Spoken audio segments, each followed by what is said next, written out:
మీరు ధైర్యంగా ఉండాలి. ఎంతమంది లీడర్లు అయినా క్యాడర్ మనతోనే ఉన్నది. మీకోసం అంగీలు చింపుకుంటాం సారు, పార్టీ కోసం తలకాయ నరుకుంటాం సారు. నాకు రాజకీయ బిచ్చం పెట్టిందే నువ్వు సారు. నువ్వేది చేయమంటే మేము అది చేస్తాం సారు. అసలు నేను ఇవాళ ఈ స్థాయికి వచ్చిందంటే మీరే నన్ను మీదికి లేవట్టిరు సారు. పార్టీని బతికిద్దాం సారు, ప్రతిపక్షం నుండే కొట్లాడదాం సారు.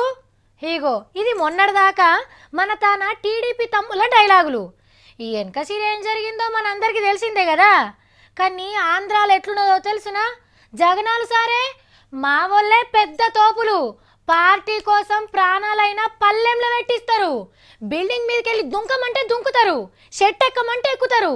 నా మాట కోసం నాలుకేళ్ళు కోసుకుంటారు, చేతులు కాల్చుకుంటారు. మా పార్టీ అంటే అంత గౌరవం, మా సిద్ధాంతాల పట్ల అంత నమ్మకం అని స్పీచులు దంచిండు. మరి ఇక వెనక సిరి జరగాల్సిందే జరుగుతుంది. కానీ జగనన్న నాలుక మీద మచ్చున్నట్టు అనిపిస్తున్నది. ఏది వలుకుతాడో అదే అవుతుంది, కాకుంటే రివర్సు. మొన్న 21 మంది తమ్ముళ్ళను గుంజుకొచ్చి సర్కార్ను వడగొడతా అని తొడగొట్టిండా.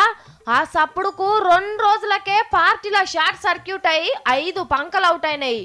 అయినా అన్నగారి ధైర్యం చెడలే, ఉన్నోళ్లను మెచ్చుకొని మెడల మీద వేసుకున్నాడు. కేవలం 4 మాత్రం తీసుకోబోగలిగాడు. మిగిలిన 62 మంది ఎమ్మెల్యేలకు హ్యాట్స్ ఆఫ్ చెప్తా ఉన్నా. రాత్రి రాజన్న కొడుకు దండాలు పెడితే ఎమ్మెల్యే జయరాములన్నకు నిద్ర పట్టలేదట.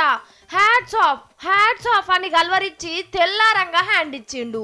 అధ్యక్షుల వారి సొంత జిల్లా కడప నుంచి గెలిచిన జయరాములన్న విజయవంతంగా పార్టీ గడప దాటిండు.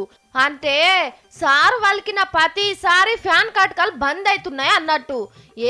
ఇప్పుడు కూడా ఒక్కడే పోయిండని ఉన్నోళ్లకు మళ్ళా దండం పెడితే పార్టీకి ఎవరన్నా సున్నం పెట్టగలరు సారు.